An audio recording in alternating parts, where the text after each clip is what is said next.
کبھی دل میں یہ خیال ہوتا ہے کہ یار میں ایک گناہ ہے مثال کے طور پر، تو میں کوشش بھی کرتا ہوں، توبہ بھی کرتا ہوں، اور توبہ کے وقت میں دعا بھی مانگتا ہوں، یا اللہ آئندہ نہ ہو مجھ سے یہ حرکت. اس کے باوجود ہو جاتا ہے. تو جب میں نے اپنے اللہ کے سامنے گزارش کر دی، اللہ تعالیٰ سے میں نے مانگ لیا، پھر کیوں اللہ میاں مجھ سے، پھر کیوں اللہ میاں نے مجھے روکا نہیں اس سے؟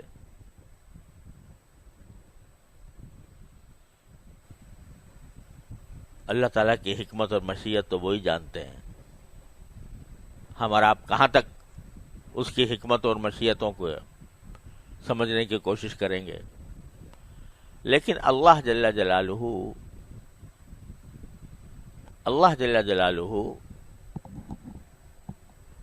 بندے کا گرنا پڑنا بھی ان کی مشیت میں ہوتا ہے بعض اوقات. سمجھے؟ گرنا پڑنا کیوں ہوتا ہے؟ تاکہ یہ مزید روئے، یہ مزید میری طرف متوجہ ہو، مزید مجھ سے توبہ مانگے، مزید مجھ سے معافی مانگے، اور میں پھر اس کو اپنی ستاری کا مورد بناؤں، اپنی غفاری کا مورد بناؤں. اس لیے بھی کرتے ہیں اللہ میں بعض اوقات.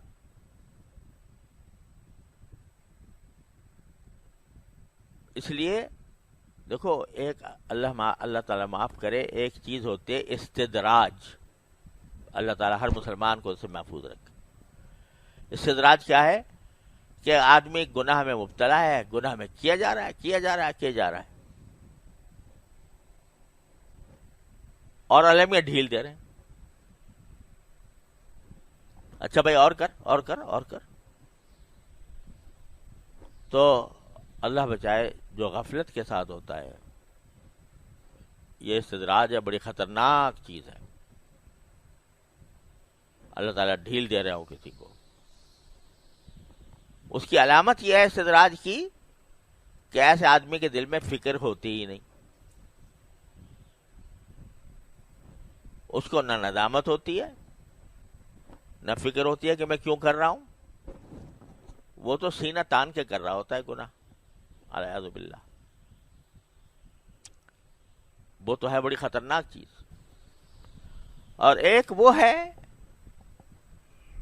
جو گناہ تو کر رہا ہے بیچارہ، لیکن شرمندگی کے ساتھ، عاجزی، اللہ تعالی کے سامنے عاجزی ظاہر کرتا ہے، روتا ہے، گڑ گڑاتا ہے، یا اللہ مجھ سے یہ ہو گیا، مجھے بچا لے اس سے،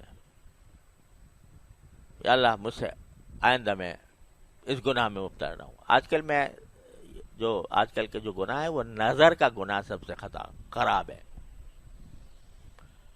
تو میں اس کی خاص طور پر، اور بھی غیبت سب پتہ نہیں کیا کیا ہم مبتلا رہتے ہیں جن گناہوں میں.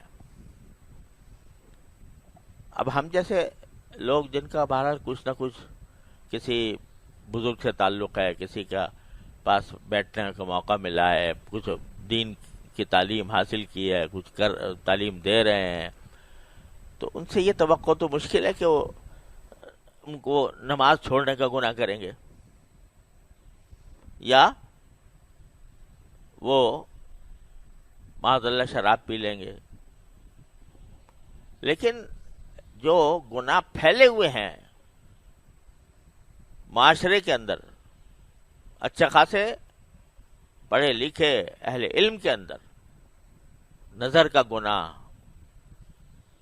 کان کا گناہ، غیبت کا سننا، زبان کا گناہ کہ زبان بے تکان چل رہی ہے سوچے بغیر کہ میں سچ بول رہا ہوں یا جھوٹ بول رہا ہوں، میں مبالغہ اتنا کر رہا ہوں کہ وہ جھوٹ کی حد تک پہنچ رہا ہے.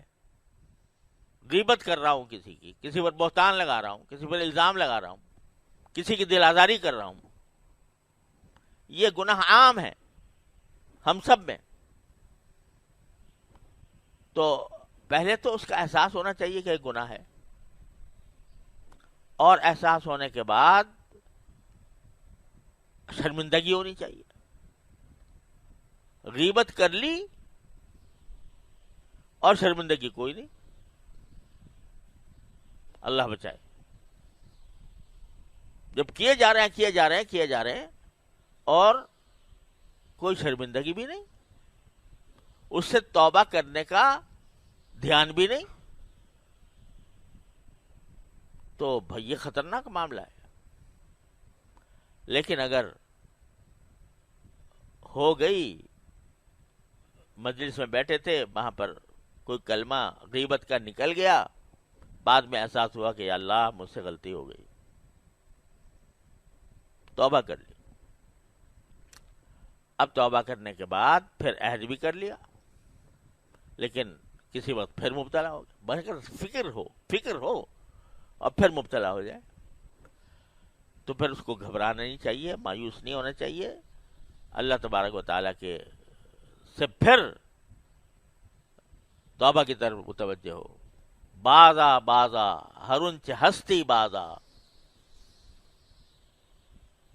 گر کافر و گبر و بت پرستی بازا، این درگہ ماں درگہ نومیدی نیست، صد بار اگر توبہ شکستی بازا. 100 بار بھی توبہ توڑی ہو، آ جاؤ میرے پاس. تو جب بندہ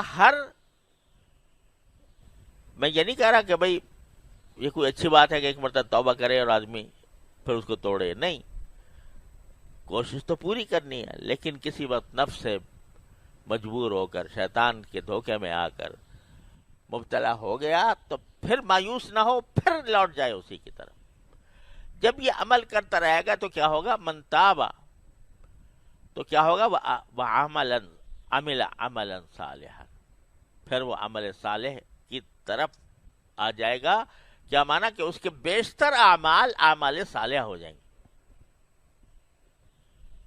اور جب یہ ہوگا اور اللہ تبارک و تعالیٰ پھر اس کو طاقت دیں گے کہ بالکل وہ گناہ چھوٹ جائے، فَإِنَّهُ يَتُوبُ إِلَى اللَّهِ مَتَابًا، تو وہ لوٹ آتا ہے اللہ کی طرف، ٹھیک لوٹ آنا.